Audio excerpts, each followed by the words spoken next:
Ẹ kú dédé àkókò yìí, ìròyìn yàjóyàjó ló ń wá sétí gbọ̀yìn láti iléeṣẹ́ Jígí Alárà ìkànnì 24 tó fìdí pagbá sílùú Ìbàdàn nípínlẹ̀ Ọ̀yọ́. Imam Abdulwaheed ni oníròyìn yìí. Kò dín ní ènìyàn 124 tó ti kú lẹ́yìn tí òrùlé ilé ìgbafẹ́ Jet Set Club já lulẹ̀.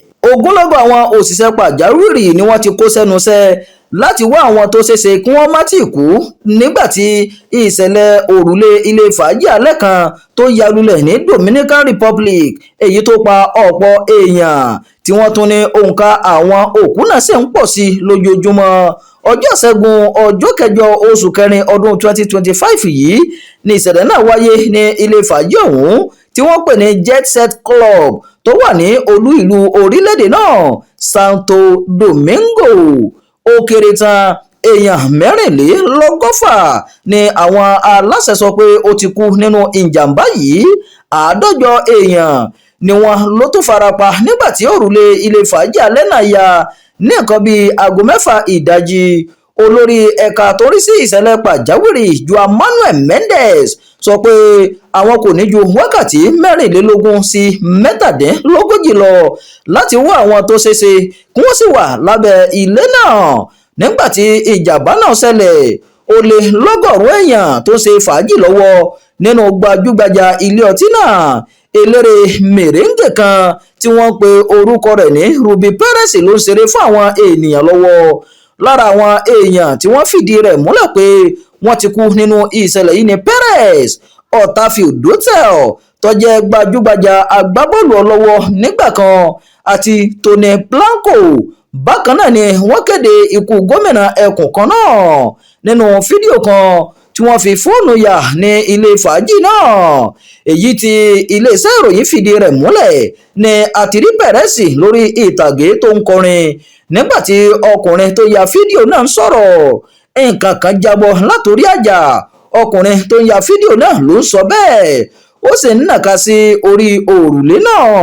Bákan náà la rí Perez tóun náà ń wo apá ibì kan tí ọkùnrin náà ń tọ́ka sí. Kò tó ìṣẹ́jú àyá 30 sí àsìkò náà tí wọ́n fi gbọ́ ariwo ńlá kan. Bẹ́ẹ̀ ni fídíò tí ọkùnrin náà ń ká sílẹ̀ parí lójijì. Lẹ́yìn èyí ni a gbọ́ ohùn obìnrin kan tó ń sọ pé bàbá kí ló ṣe yín. Àwọn ẹbí tí èèyàn wọn ti di àwátì lẹ́yìn ìṣẹ̀lẹ̀ yìí kò kúrò níbẹ̀ o, wọ́n ń ṣe ìṣọ́òru níbẹ̀ pẹ̀lú ìbànújẹ́ ni. Lára àwọn èèyàn náà ni ọmọbìnrin Perez Sulinka, ẹni tó ń gbé orin lẹ́yìn bàbá rẹ̀ síwájú ìjàmbá yìí. Ó ṣàlàyé pé òun wà lórí ìtàgé lọ́wọ́, òun kọrin pẹ̀lú bàbá òun ní kí òrùlé tó dàwó lulẹ̀. Sulinka sọ pé ọkọ òun ló gba òun náà sílẹ̀ o. Ọkùnrin náà ló ní ó fi ara bo òun mọ́lẹ̀. Ó ló sọ fóun pé òun kò gbọdọ̀ kú o, kóun wà láyé láti máa tọ́jú ọmọkùnrin táwọn bí. Sulinka lóun dọ́gbọ́n jáde lábẹ́ òrùlé náà. Ọkọ òun náà sì jáde láàyè, ṣùgbọ́n bàbá rẹ̀ ẹni ọdún 79 wà lábẹ́ òrùlé tó wó náà fún ọ̀pọ̀lọpọ̀ wákàtí. Gẹ́gẹ́ bí àlàyé Sulinka, ó ní bàbá òun kò kú lẹ́sẹ̀kẹsẹ̀ o, wọ́n bá tó ń kọrin lọ́wọ́ ni ó bẹ̀rẹ̀ sí ní kọrin kí àwọn èèyàn lè mọ ibi tó wà lábẹ́ òrùlé ọ̀hún. Sulinka ṣàlàyé bẹ́ẹ̀ fún ẹ̀ka ìròyìn abẹ́lé kan, ṣùgbọ́n nìkan bíi aago 5 ìrọ̀lẹ́ wọ́n pe Sulinka pé bàbá rẹ̀ ti kú òkun ó torí gbé jáde. Mánéjà rẹ̀ náà padà fi ìdí ikú olórin Ruby Perez múlẹ̀. Kò tí ì ṣe sọ pàtó pé iye èèyàn báyìí ló wà nínú ilé fàájì yìí lásìkò tí ìjàmbá náà ṣẹlẹ̀, ṣùgbọ́n òǹkà tí wọ́n fojú sùn wà láàrin 500 sí 1,000 èèyàn. Akọ̀wé ìjọba US Marco Rubio fìdí ẹ̀ múlẹ̀ lójú òpó X rẹ̀ pé ó kéré tán ọmọ ilẹ̀ Amẹ́ríkà kan àti àwọn olùgbé ìlú náà tó ti ní ìwé ìgbélùú títí láéláé wà nínú àwọn tó kú nínú ìjàmbá òrùlé náà.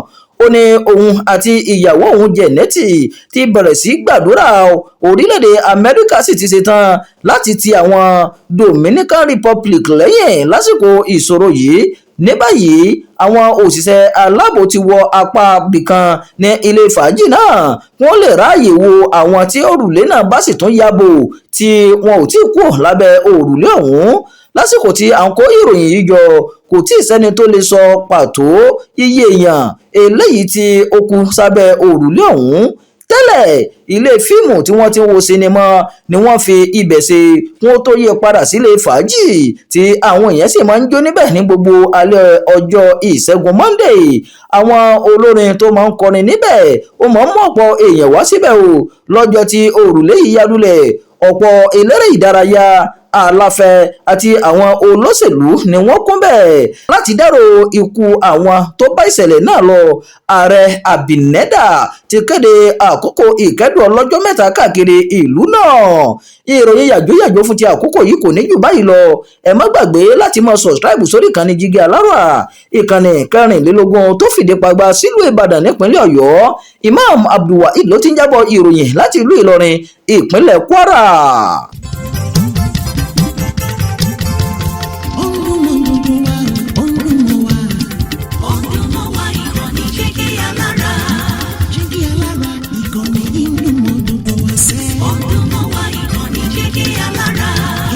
Ètò tó wà ní lọ́yẹ̀ wà ń bẹ̀. Ọdún mọ́ wá ìkànnì Jígí Alára. Ìròyìn lóríṣiríṣi tàbí mọ́ bó ṣe ń lọ láwùjọ. Ọdún mọ́ wá ìkànnì Jígí Alára. Ìkànnì Jígí Alára. Jígí Alára. Jígí Alára. Jígí